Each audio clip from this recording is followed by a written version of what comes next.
nessas fileiras do meio, e se fosse possível também nós ocuparmos as 6 primeiras fileiras, de maneira que nós ficássemos no corredor, vai ficar mais aconchegante, mais agradável. Então, pediu esse help dos irmãos. Meu desejo nessa noite é de fazer uma recapitulação do que nós já vimos sobre o capítulo 4, avançarmos até o versículo 22 e deixarmos para daqui a 15 dias o encerramento, capítulo 3, o encerramento das exposições sobre o capítulo 3 da carta de Paulo aos Gálatas. Muito obrigado. Pedi mesmo que todo mundo fique aqui no meio, vai ficar bem mais agradável, aconchegante e facilita também para a minha comunicação, que eu não preciso ficar virando o pescoço toda hora.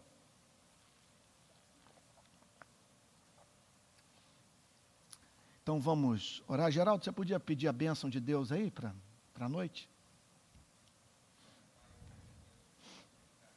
Amém.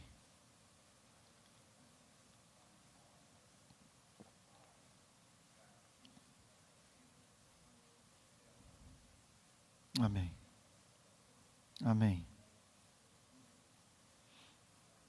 Amém. Amém, amém.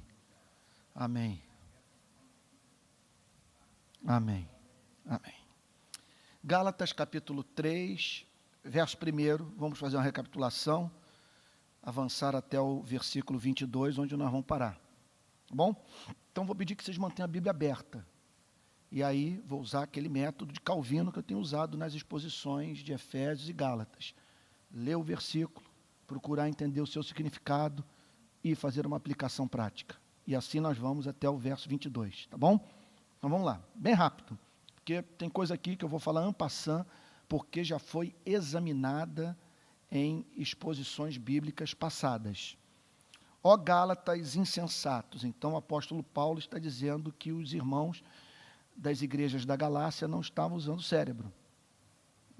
Então havia um problema doutrinário na igreja. E o apóstolo Paulo, então, chocado com o que havia acontecido, declara que a igreja estava passando por um período de insensatez. Quem vos fascinou a vós outros, ante cujos olhos foi Jesus Cristo exposto como crucificado? O verbo fascinar tem um sentido de encantamento. É interessante, é como se eles estivessem sob um feitiço. Dá a impressão, eu não quero ser dogmático com relação a isso, que o apóstolo Paulo está querendo ressaltar uma atividade demoníaca que estava agindo no campo doutrinário. Então, a intenção era desviar a igreja da verdade, que são 2 tipos de atividade que estão sempre presentes na vida de toda e qualquer igreja. Uma atividade desse mundo espiritual é a de desviar a igreja do ponto de vista dos seus valores morais, criando, então, um desvio de natureza ética. E a outra atividade tem a ver com o campo da doutrina. Então, levando a igreja a abrir mão da verdade e passar a crer em heresia. Ante cujos olhos foi Jesus Cristo exposto como crucificado.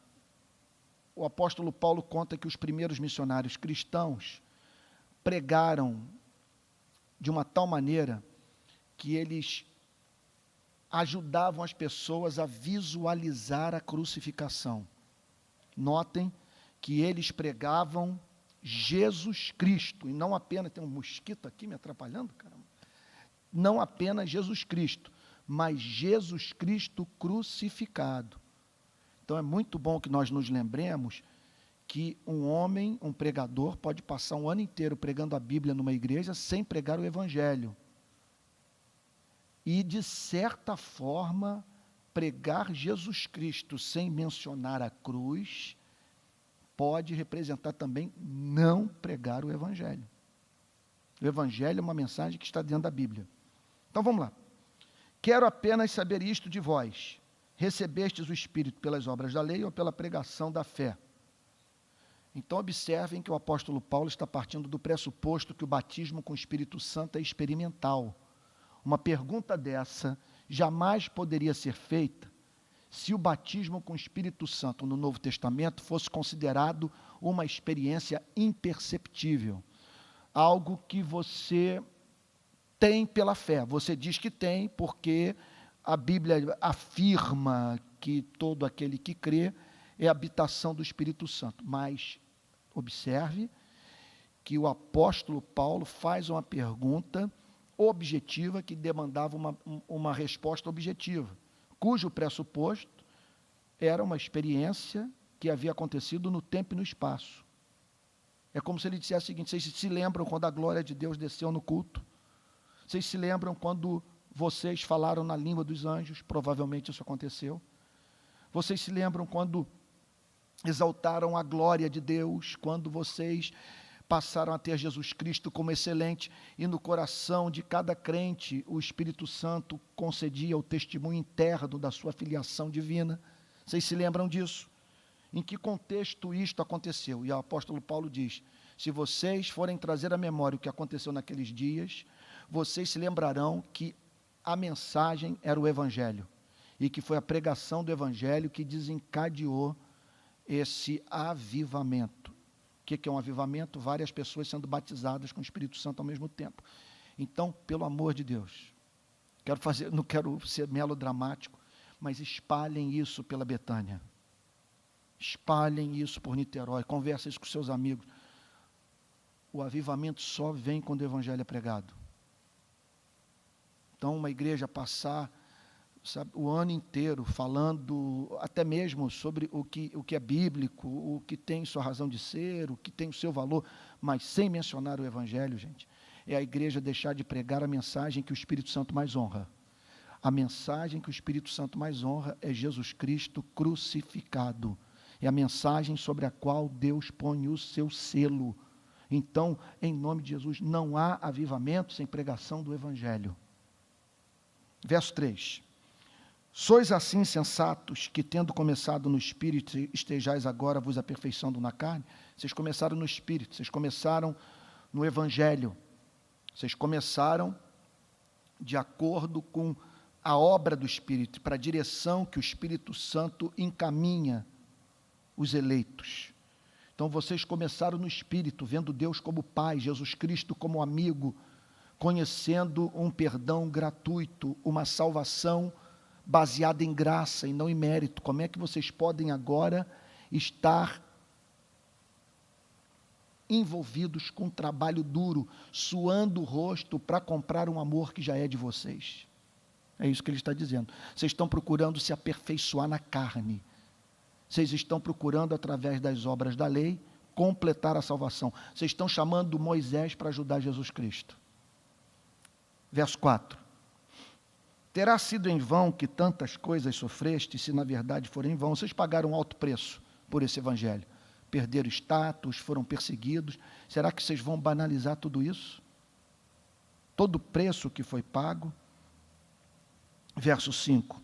Aquele, pois, que vos concede o Espírito e que opera milagres entre vós, portanto, era de fato um tipo de igreja que havia passado por um avivamento.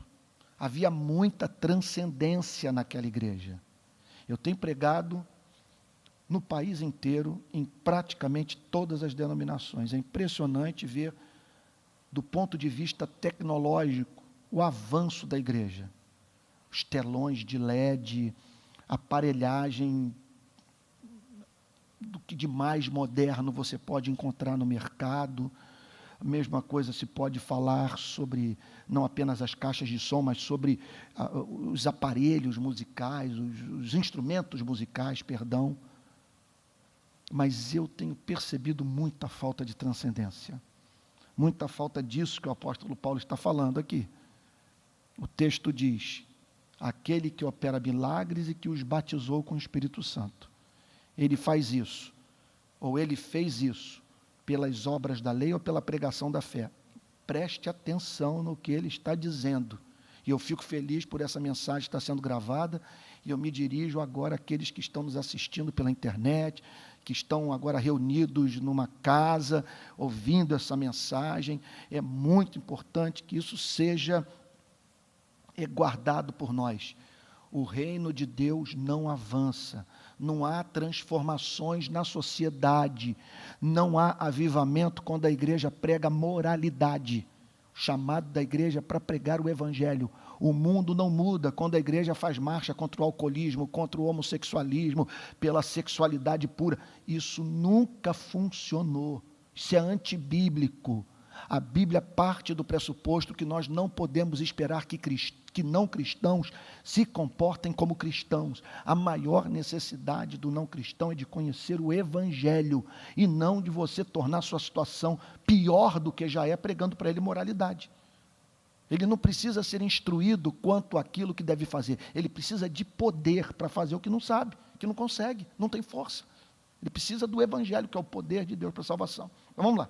Estou parecendo aqui superficial, mas eu não quero cansá-los. Tudo isso está registrado, nós vimos exaustivamente, nós analisamos com muito cuidado cada versículo nas exposições passadas. Eu só estou querendo fazer uma recapitulação para nós avançarmos até o verso 22. Verso 6. É o caso de Abraão. E aqui então ele procura defender o ponto, dizendo que Deus sempre salvou pela graça mediante a fé, e que ninguém jamais foi salvo mediante pregação sobre moralidade, ninguém jamais foi salvo pelo cumprimento da lei. Moisés não ajuda ninguém, Moisés só nos leva ao desespero. A nossa religião não é a religião de Moisés, a nossa religião é a religião de Abraão. Por isso que ele diz, é o caso de Abraão, que creu em Deus e isso lhe foi imputado para a justiça. Ele creu, não está dizendo aqui que ele se tornou justo porque Deus deu esmola. Não está dizendo que ele se tornou justo porque fez vigília. Ele se tornou justo porque se circuncidou. Ele se tornou justo, sei lá, porque fez alguma boa obra espetacular, como aquelas descritas por 1 Coríntios capítulo 13. Ele confiou em Deus e Deus imputou justiça a ele. Isso é um dom. Como diz Lutero, cai do céu como a chuva. Você não pode fazer nada para a chuva cair. Da mesma maneira, a justificação é dom, não é conquista, é instantânea, não é processual.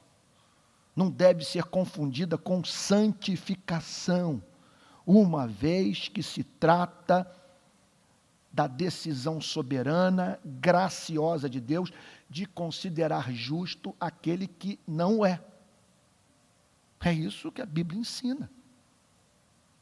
É um amor para muitos irritante, especialmente quando nós vemos pessoas que nós não gostamos muito, gozando desta salvação. Quando nós assumimos o comportamento do irmão mais velho da parábola do filho pródigo, e vemos o irmão mais novo nas festas, celebrando, como se nada tivesse acontecido, e nós olhando para um pai, por demais condescendente, para o nosso gosto, mas assim é Deus. Então, é o caso de Abraão. Está dizendo o seguinte, foi assim com Abraão, 430 anos antes de Moisés. Foi assim com Abraão, que creu em Deus e isso lhe foi imputado para a justiça. Sabei, pois, que os da fé é que são filhos de Abraão, não os da lei, não os da obra, não os da circuncisão, não os que peregrinavam até Jerusalém, embora entre estes houvesse muita gente convertida. Mas o que ele está dizendo é que os da fé é que são filhos de Abraão. Veja só, os descendentes de Abraão, do ponto de vista espiritual, não são aqueles que têm, literalmente falando, o código genético do grande patriarca de Israel.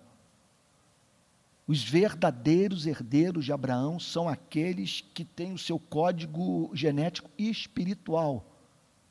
E qual é a principal característica, vamos assim dizer, desse código genético espiritual?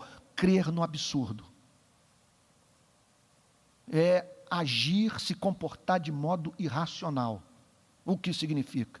Você crê que Deus perdoa pecadores, que Deus se esquece das nossas ofensas, que você não precisa trabalhar duro para comprar esse perdão.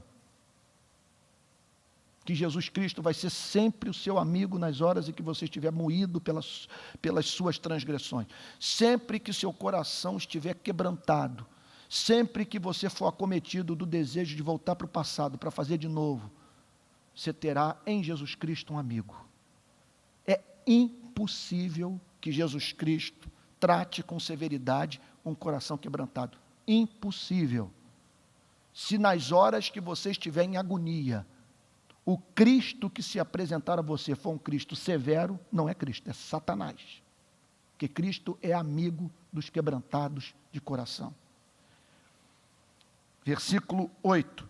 Ora, tendo a Escritura previsto que Deus justificaria pela fé os gentios, em ti serão benditas todas as famílias da terra. Eu estou separando a você, Abraão, para que através da sua vida, da sua descendência, do seu descendente, Deus separe um povo para si, composto por homens e mulheres de todas as tribos, línguas, povos e nações. Ora, tendo a Escritura previsto que Deus justificaria pela fé os gentios, isso é uma coisa extraordinária, que essa fé que começou com Abraão se espalharia pelos 5 continentes, e que Deus haveria de salvar aborígenes sabe, habitantes da Austrália, da Nova Zelândia, e que tinha gente da Ásia para ser alcançada, e chineses, e japoneses, e pessoas da bacia do Mediterrâneo, da Europa, das Américas, porque Deus havia decretado que assim seria, que esse evangelho alcançaria os gentios. Isso é uma coisa fantástica, gente.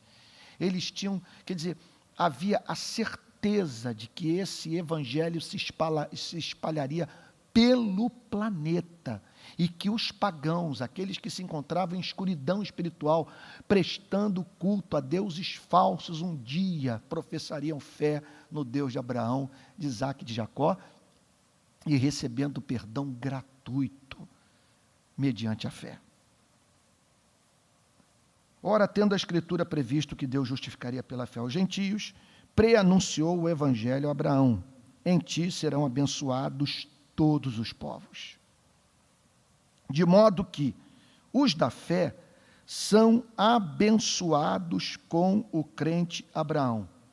Quem crê é objeto da promessa que Deus fez a Abraão. Qual é a promessa? Que pela fé, pela confiança no perdão gracioso de Deus, o pecador seria considerado justo. Então, se você é da fé, tem uma bênção sobre você. Olha, hoje à tarde eu estava pensando nisso, eu pensei, meu Deus do céu, se isso entrar na nossa cabeça é uma revolução, porque o texto está dizendo que há uma bênção sobre você. Você consegue calcular um negócio como esse? Um ser soberano o abençoou, o distinguiu da multidão, o separou. E pela fé você recebeu a bênção de Abraão. A bênção que estava sobre Abraão, hoje está sobre sua vida. Então, esse é um elemento da sua identidade. Na hora de você pensar na sua identidade, quem é você? Quais são as verdades centrais sobre o seu ego? Essa é ponto de partida para qualquer espécie de consideração sobre o tema. Você é um abençoado. O texto está dizendo isso. Os da fé são abençoados com o crente Abraão, não com o obediente Abraão, embora a obediência esteja envolvida, mas é com o crente. Ele creu no absurdo, ele creu que já em idade avançada, ele e Sara gerariam um filho. Você imagina aqueles 2 velhinhos pela fé indo para a cama. É algo totalmente irracional. Por isso que Lutero, no comentário à Carta aos Gálatas, ele bate muito nessa tecla. Nessas horas, a razão se levanta como uma meretriz, como uma prostituta, como uma inimiga da fé. Porque ela apresenta as suas objeções. Que objeções são essas? Da mesma maneira que era irracional Abraão chamar Sara para ir para a cama, para que os dois, por volta de 100 anos de idade, gerassem um filho. É irracional você crer que Deus perdoa pecadores e os declara justos pela fé e não pelas obras. Por isso que essa é uma doutrina difícil de ser entendida por nós. Lutero diz, na minha experiência, nada foi mais difícil do que aplicar essa doutrina tão claramente apresentada pelas Sagradas Escrituras, porque a razão se levanta. A razão vai dizer, não pode ser assim. Você não tem o direito de participar dessa festa sem ter passado pela senzala. Você não pagou pelo que gastou. E o Evangelho insiste que você deve ficar surdo para o irmão mais velho e apenas ouvir o Pai. Isso é o Evangelho. Verso 10. Todos quantos, pois, são das obras da lei, estão debaixo de maldição. Essa notícia é terrível. Todos. Maior estímulo, viu, Liane, para a obra missionária está aqui. Não há a mínima esperança nesse texto para quem quer que esteja procurando ser salvo mediante realização de façanha moral. Todos, pois, ou todos quantos, pois, são das obras da lei, estão debaixo de maldição. O que isso significa? Que eles não têm comunhão com Deus, não são considerados filhos de Deus, não têm suas orações ouvidas por Deus, eles não têm a vida de Deus na alma, eles estão debaixo de maldição. Eles são considerados malditos. Todos, não há exceção. Todos quantos, pois, são das obras da lei, estão debaixo de maldição. E aí o apóstolo Paulo apresenta uma justificativa. Por quê? Porque está escrito no Antigo Testamento, maldito todo aquele que não permanece em todas as coisas escritas no livro da lei para praticá-las, Deuteronômio 27, 26.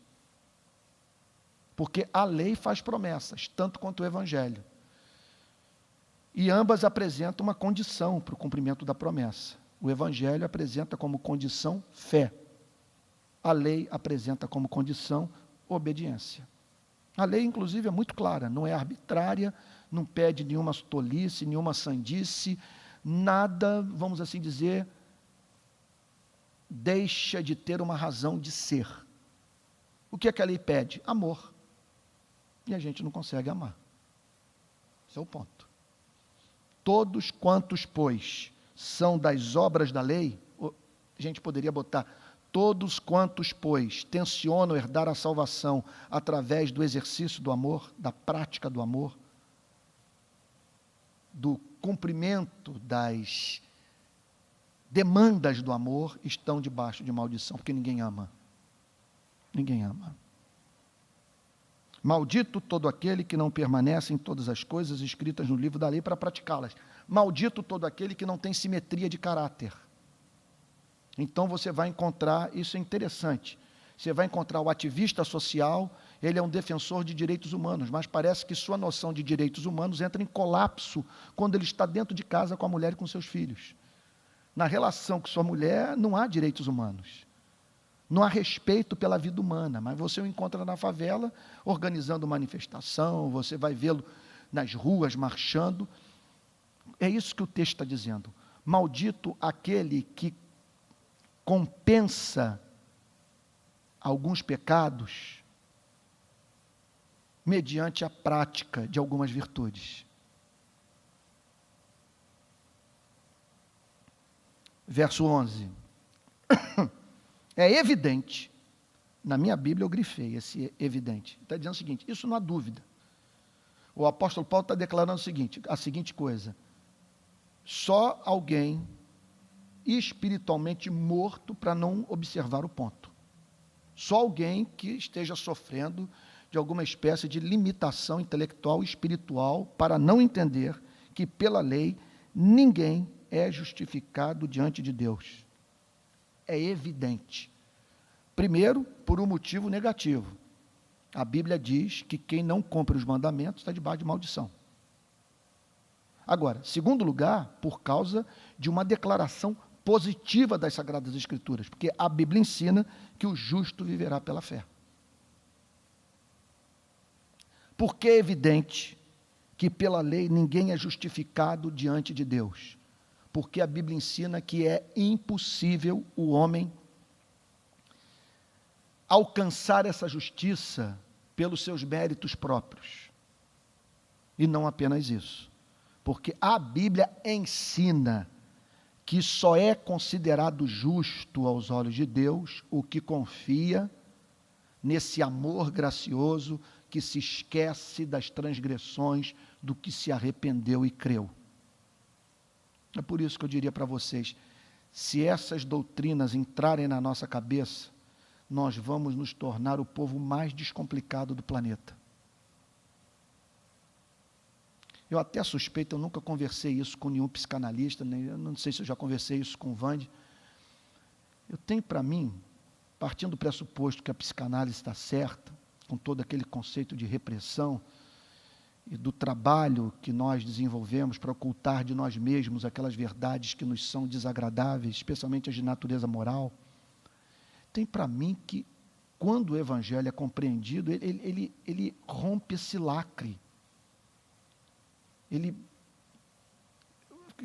Fazendo aqui uma digressão, Freud diz que os sonhos, se eu estiver errado, me corrija aqui depois, Vânia, que os sonhos são a principal avenida para o conhecimento do inconsciente.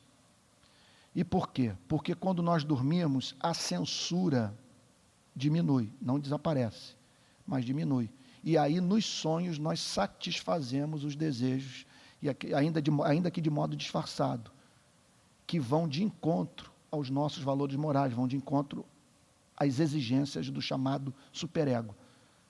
O que eu estou querendo, o que eu acredito, é que quando você conhece essa mensagem, se ela entrou na sua mente, você é tornado livre para ter acesso a essas verdades desagradáveis, uma vez que elas não têm mais o poder de destruir o seu ego, não tem mais o poder de jogá-lo no chão, de prostrá-lo, uma vez que você não teme mais a verdade, por conta de uma verdade muito maior, que é a bússola da sua alma, principal vetor da sua vida espiritual, que é o amor de Deus por você.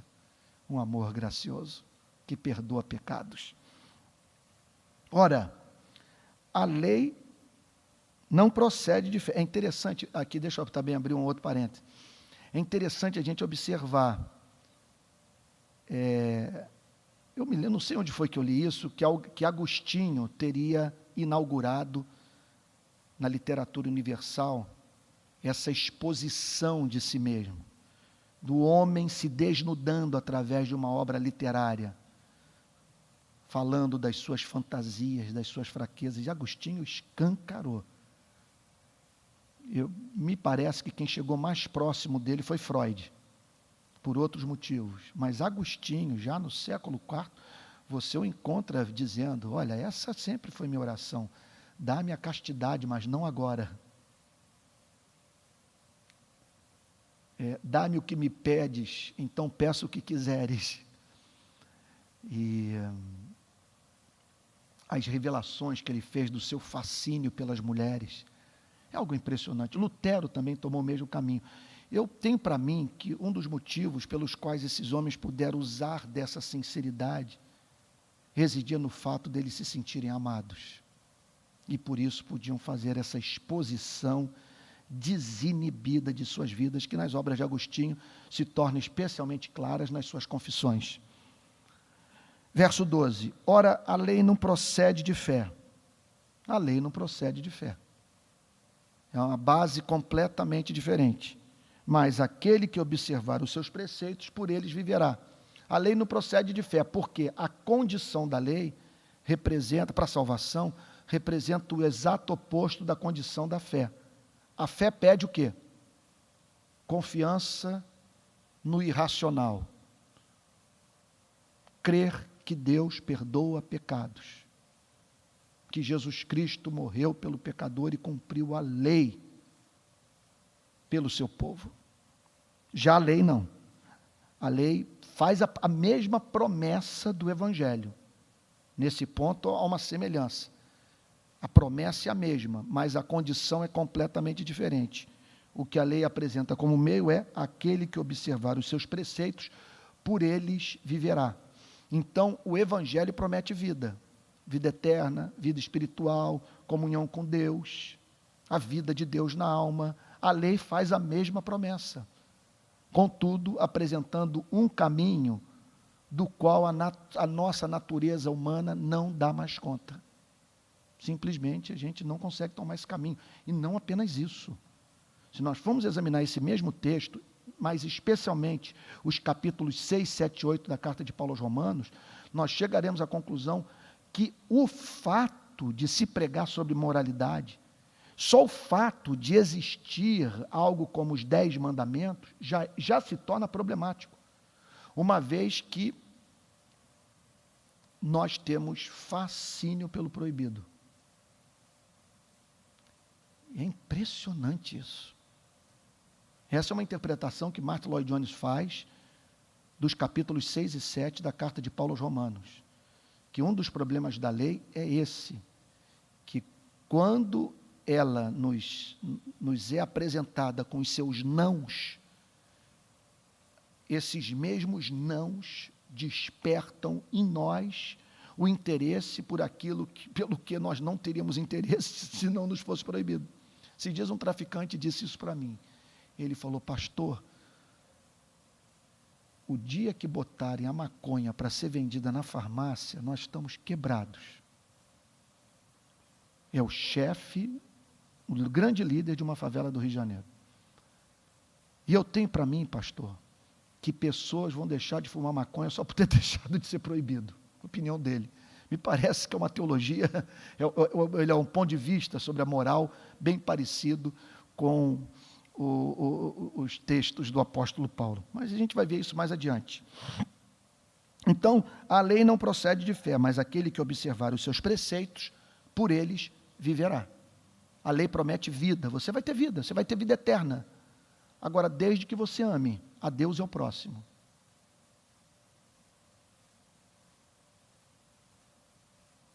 Desde que você, por exemplo, diminua radicalmente o seu padrão de vida para viabilizar a vida do necessitado. Desde que você abra mão daquilo que vai lhe fazer falta, a fim de atender a demanda do carente, criado à imagem e semelhança de Deus. Quem vive isso? Desde que você, com perfeição, caminha a segunda milha, abra mão da sua capa, dê o outro lado da face. Desde que você, eu vi uma vez um padre dizendo isso, desde que você amplie o espaço do seu coração para que dentro dele caiba mais do que os seus filhos, mas a humanidade. Quem vive isso? Você vive? Eu não vivo. De maneira que para mim é até um constrangimento quando eu vejo pessoas falando que eu sou defensor dos direitos humanos, dizendo que eu trabalho na favela, que eu sou uma pessoa boa. Eu morro de constrangimento, porque nem sempre os meus sentimentos me ajudam, em não poucas ocasiões é a razão que me convence. E eu digo, faço na ausência de sentimentos que me ajudem, porque é racional, que eu julgo que eu devo fazer. Às vezes os sentimentos estão presentes, mas nem sempre não. Eu não tenho a mínima dúvida. Sou filho de Adão, e se dependesse desse trabalho para ser salvo, eu estaria perdido. Que já vivi várias experiências que representaram verdadeiro desafio para o meu amor cristão. De você chegar e dizer: Senhor, preciso de um milagre para amar essa criatura. Só um milagre seu para amar esse sujeito e não desejar a sua morte. Verso 13. Cristo nos resgatou da maldição da lei. Então, pelo amor de Deus, não transforme Cristo no primeiro marxista, não transforme Cristo num reformador social, não transforme Cristo no melhor de todos os homens, que com seu exemplo de vida nos mostrou o caminho da salvação. Pelo amor de Deus, ser salvo através da imitação de Cristo é pior do que depender de Moisés. Jesus veio para nos resgatar. Foi uma operação de livramento, de libertação. Ele veio para nos salvar da maldição da lei. Qual é a maldição da lei? Quem não amar vai ser punido. Não vai ter comunhão com Deus. não vai ter a vida eterna. Então Jesus Cristo veio para essa operação de resgate. Cristo nos resgatou da maldição da lei, fazendo-se Ele próprio maldição em nosso lugar. Isso aqui, por favor, guardem isso. Nós agora estamos diante de um tesouro. Esse versículo é a principal chave hermenêutica da Bíblia. Se você quer interpretar tudo que Cristo falou, de modo evangélico, é de fundamental importância que você interprete as ações, as mensagens, os ensinos de Cristo à luz dessa declaração. Ele nos resgatou da maldição da lei, Ele veio para nos salvar. Ele veio para nos redimir. Ele veio, olha o que o texto diz, fazendo-se Ele próprio maldição em nosso lugar. Morrendo a nossa morte, como diz a canção, para vivermos a sua vida. Fazendo-se Ele próprio maldição em nosso lugar, porque está escrito, maldito todo aquele que for pendurado em madeiro. Porque a morte de Cristo é uma morte considerada a morte de um amaldiçoado. Uma pessoa morria em Israel por conta da prática de algum crime, e ela tinha o seu corpo, após a morte, colocado no madeiro. Jesus Cristo foi parar vivo no madeiro. A morte dele foi a morte de um amaldiçoado. Por isso, esse tipo de morte foi um grande obstáculo para a conversão de judeus, porque eles não entendiam como que o Salvador, sabe, poderia passar por uma morte considerada amaldiçoada, uma morte que, devido à sua natureza, levava as pessoas a fazer a seguinte interpretação: esse homem, sem a mínima dúvida, era um amaldiçoado de Deus, e Deus o puniu para infringir em todos os nossos corações temor. Verso 14. Para que a bênção de Abraão chegasse aos gentios. Portanto, para que a bênção de Abraão, qual é a bênção de Abraão? Para que a bênção de Abraão chegasse aos pagãos, chegasse naquela época não existia, mas hoje nós podemos dizer, chegasse a brasileiros, chegasse a noruegueses, ingleses, alemães, chegasse à humanidade, chegasse à África, à Ásia, para que a bênção de Abraão alcançasse a humanidade. Então Jesus removeu o maior obstáculo, que era a maldição. A lei exigia que o pecado fosse punido, e um de nós morreu essa morte. Por isso que a morte de Jesus Cristo é chamada de vicária, é chamada de substitutiva, de propiciatória. Você tem que se familiarizar com esses vocábulos, são bem teológicos e não são arbitrários, eles são de fundamental importância para você entender a teologia do Novo Testamento. Não é a morte de um mártir, é a morte de um cordeiro, que morreu no nosso lugar. Para que a bênção de Abraão chegasse aos gentios em Jesus Cristo. Não há salvação sem Jesus Cristo.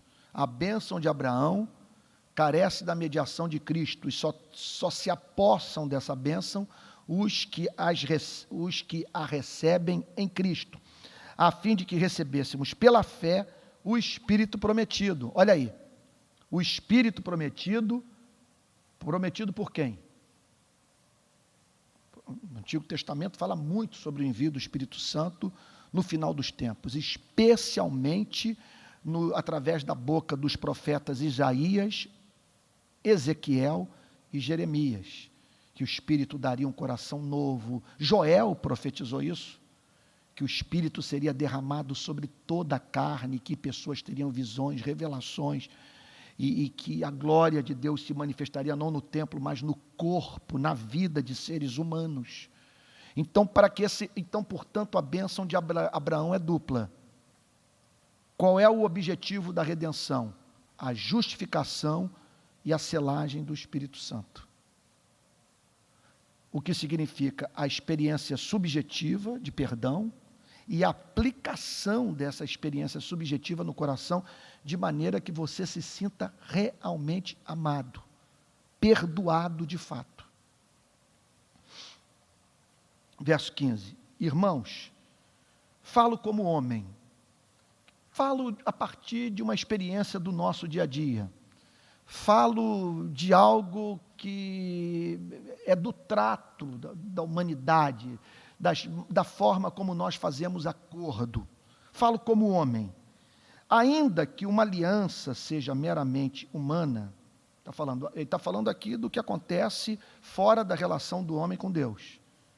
Ainda que uma aliança seja meramente humana, aqui a aliança tem um sentido de testamento, uma vez ratificada, ninguém a revoga ou lhe acrescenta alguma coisa. Então, você escreveu o testamento e decidindo para quem a sua herança, então, seria dada. Quem herdaria o que você ao longo da vida amealhou. Após a sua morte, esse testamento não pode ser revogado por ninguém. Acabou qualquer possibilidade de subtrair, de fazer um adendo. Minha família está vivendo uma experiência agora e trágica, porque um parente nosso não fez o testamento. Nós temos um primo, esse primo não tinha filhos, o único irmão dele morreu, seus pais morreram, primo de primeiro grau do meu pai. E ele morreu subitamente, após ter feito promessas para a nossa família, pois nós éramos os parentes mais ligados a ele, mas não deixou nenhum testamento. E hoje o dinheiro que está na conta bancária deve estar em torno de 3, 4 milhões. E essa herança vai até o 4º grau de consanguinidade. Nós somos o 5º. Sim, não há jurisprudência para nós herdarmos essa herança. Eu descanso porque não dependo desses recursos para viver, dependo da graça de Deus.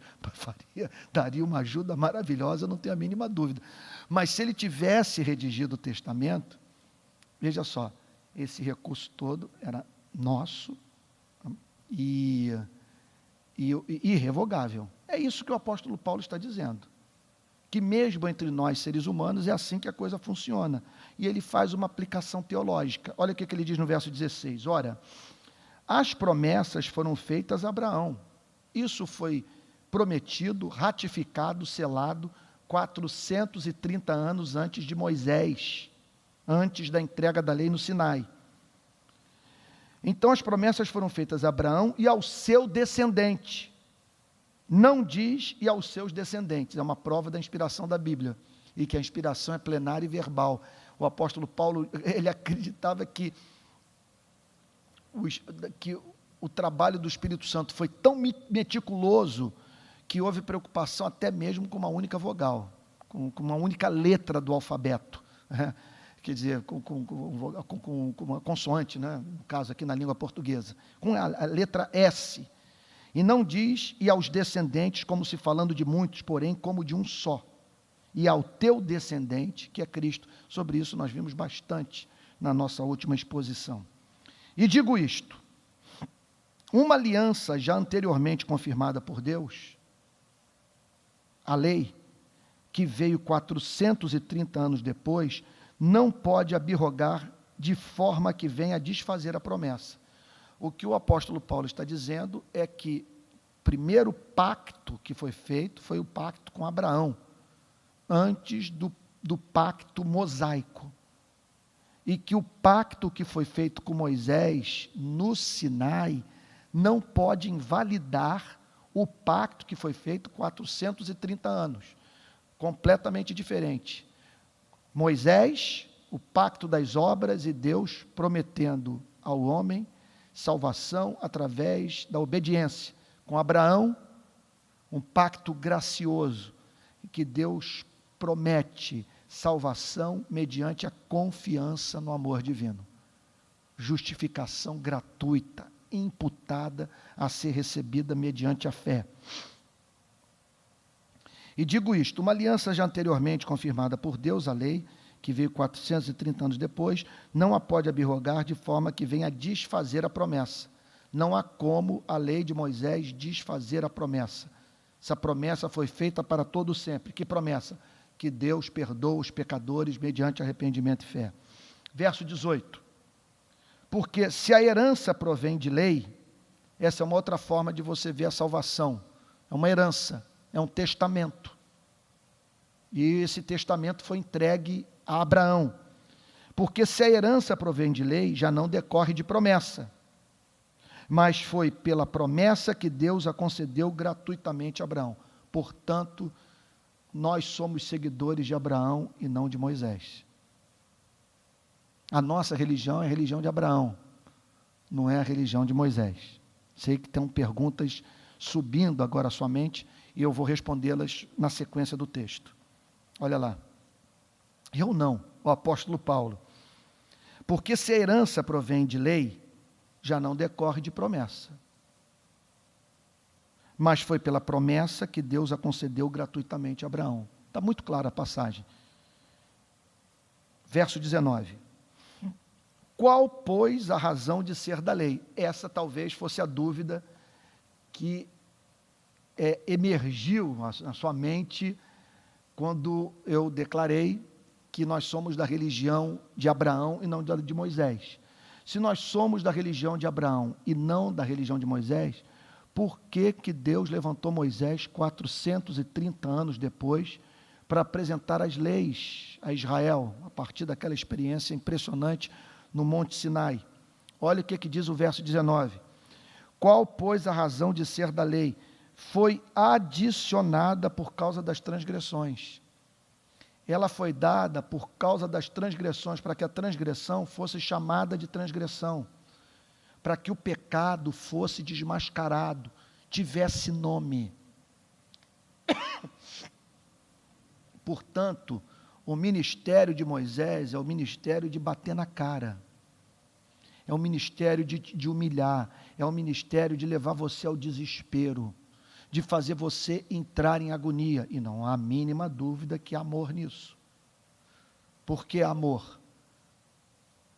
O evangelho jamais será doce na sua boca, enquanto você não desejar esse perdão gratuito, enquanto você não se desesperar pela sua alma, por conta da humilhação vivida a partir desse contato com a pregação de Moisés. Vamos lá ao texto. Qual, pois, a razão de ser da lei? Foi adicionada por causa das transgressões, até que viesse o descendente a quem se fez a promessa, e foi promulgada por meio de anjos pela mão de um mediador. Então, essa lei foi dada de tabela, através do ministério de anjos, e por meio, consequentemente, da instrumentalidade de Moisés. Esse verso 20, o William Hendricks reclama de haver mais de 400 interpretações para esse versículo. Então ele chega ao ponto de dizer, olha, eu vou dizer o que eu penso e não vou gastar tempo falando sobre todas as interpretações desse versículo enigmático. Ora, o mediador não é de um, mas Deus é um.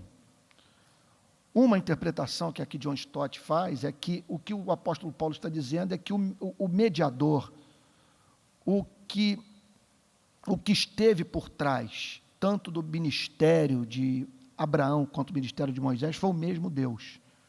Não são deuses diferentes. É o mesmo Deus atuando de modos opostos e complementares. Através de Abraão, revela a justificação pela fé, a justiça imputada, mediante a confiança no amor absurdo de Deus. Através de Moisés, a convicção de pecado, a humilhação, a experiência da condenação, que leva o ser humano a se desesperar por Cristo. Sem o ministério de Moisés, preste atenção, nenhum ser humano vai entrar na casa do fariseu, quebrar o vaso de unguento, banhar os pés do Senhor Jesus com lágrimas e os enxugar com seus cabelos. Não tenho a mínima dúvida, correndo o Brasil, tendo contato com todas as denominações, a maior carência hoje do púlpito brasileiro, e com reflexos na liturgia, na música, na forma como as pessoas se relacionam com a Bíblia, com o próprio Cristo, a maior necessidade é a pregação sobre a mensagem de Moisés, com o propósito desta mensagem despertar no coração das pessoas o desejo por Cristo. Então, a lei não tem sido proclamada. Nós estamos usando o púlpito para pregar promessas de felicidade para pessoas que nós consideramos infelizes. Nós não estamos usando o púlpito para pregar promessas de perdão para bandidos. Por isso as conversões não têm profundidade, por isso falta transcendência nos cultos, dependência da graça de Deus, por isso tanta arrogância, tanta justiça própria, por isso tantos corações duros, porque não sabemos simplesmente o que é viver essa agonia moral e receber o abraço gracioso do Pai através de Jesus Cristo. Então, verso 19, qual, pois, a razão de ser da lei? Foi adicionada por causa das transgressões, até que viesse o descendente, a quem se fez a promessa, e foi promulgada por meio de anjos, pela mão de um mediador. Ora, o mediador não é de um, mas Deus é um. Penúltimo versículo. É, porventura, a lei contrária às promessas? O que vocês acham? É, porventura, a lei contrária às promessas? O objetivo de Moisés é desconstruir Abraão, é suplantar Abraão. Há contradição no Antigo Testamento, há contradição na Bíblia. Olha a resposta que o apóstolo Paulo dá. É porventura a lei contrária às promessas? De modo nenhum, porque se fosse promulgada uma lei. O que ele quer dizer? É a lei contrária à promessa? É a lei um outro caminho de salvação que compete com a justificação pela fé? Vocês estão entendendo assim, gente? Me parece muito claro, e a interpretação dos eruditos, sabe? É, porventura, a lei contrária às promessas? De modo nenhum, porque se fosse promulgada uma lei que pudesse dar vida, a justiça, na verdade, seria procedente da lei. Ela não é contrária à promessa, porque a lei nunca foi entregue com esta meta, com este objetivo. Está claro isso para vocês? Me permitam repetir o verso 21, vamos lá. É, porventura, a lei contrária às promessas? Há uma competição entre lei e graça, entre Moisés e Abraão? De modo nenhum, porque se fosse promulgada uma lei que pudesse dar vida, então Deus olhou para a nossa condição e disse o seguinte: eu vou apresentar um caminho para esse povo ser salvo. E sabe que é o caminho da obediência através do cumprimento da lei. Que é o caminho da salvação através da obediência à lei. Então vou promulgar uma lei que permita aos seres humanos, através da obediência, encontrar a salvação. Se fosse promulgada uma lei que pudesse dar vida, a justiça, que justiça é essa? A justiça mediante a qual nós somos considerados justos aos olhos de Deus. Não há maior necessidade da vida humana do que essa, do homem ser visto por Deus como justo. O que significa? A lei não tem o que cobrar, a lei não tem como exigir punição. Essa pessoa é considerada justa aos olhos de Deus. Se fosse promulgada uma lei que pudesse dar vida, a justiça, na verdade, seria procedente de lei. E agora, a apoteose. Olha que coisa linda. Olha a conjunção adversativa. Nunca pule uma conjunção adversativa na Bíblia. Mas a Escritura, é impressionante como que o apóstolo Paulo demonstra crer na inspiração do Antigo Testamento. Mas a Escritura encerrou tudo sob pecado. O que ele quer dizer com isso? A Escritura prendeu todo mundo, botou todo mundo em cana. Encerrou. Confinou todos os seres humanos. O que quer dizer com isso? Todos pecaram e destituídos estão da glória de Deus. Pois a Escritura encerrou tudo sob pecado. A Escritura considerou todos pecadores, todos em débito com Deus, todos demonstrando-se incapazes de amar ao próximo e amar a Deus, de cumprir a lei. A Escritura encerrou tudo sob o pecado. Portanto, o ministério de Cristo é de entrar nesse cativeiro. É impressionante o contraste aqui entre Cristo e Platão. Platão descreveu a humanidade como dentro de uma caverna, vendo apenas as sombras, precisando dela sair para, em vez de ver sombras, ter contato com a realidade, ver a vida através da luz. A Bíblia apresenta Jesus Cristo não apenas como alguém que veio nos iluminar intelectualmente, mas alguém que vem entrar nessa outra caverna, nesse outro cativeiro, que é o cativeiro da culpa, o cativeiro da condenação, o cativeiro do pecado, e dali nos libertar. O que a Escritura faz é convencer a todos de pecado. Olha lá, mas a Escritura encerrou tudo sob o pecado. Para quê? O que ela está querendo dizer com isso? Ela encerrou tudo sob o pecado. A intenção é convencer todos que todos são pecadores. Para quê? Mediante a fé em Jesus Cristo, fosse a promessa concedida aos que creem. Então, qual é a resposta para a pergunta, por que a lei? Por que a lei? Para despertar o interesse por Cristo, não há mínima dúvida.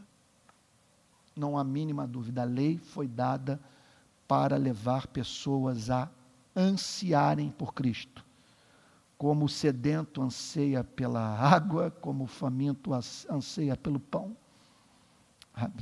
Por isso que a salvação é descrita em termos de comer a carne e beber o sangue. É essa fome de perdão que nos leva a esse encontro com Cristo. Então, se nós invertermos a ordem, nós vamos estar pregando perdão para uma congregação que não se vê carente da misericórdia divina. Então, preguemos Jesus Cristo.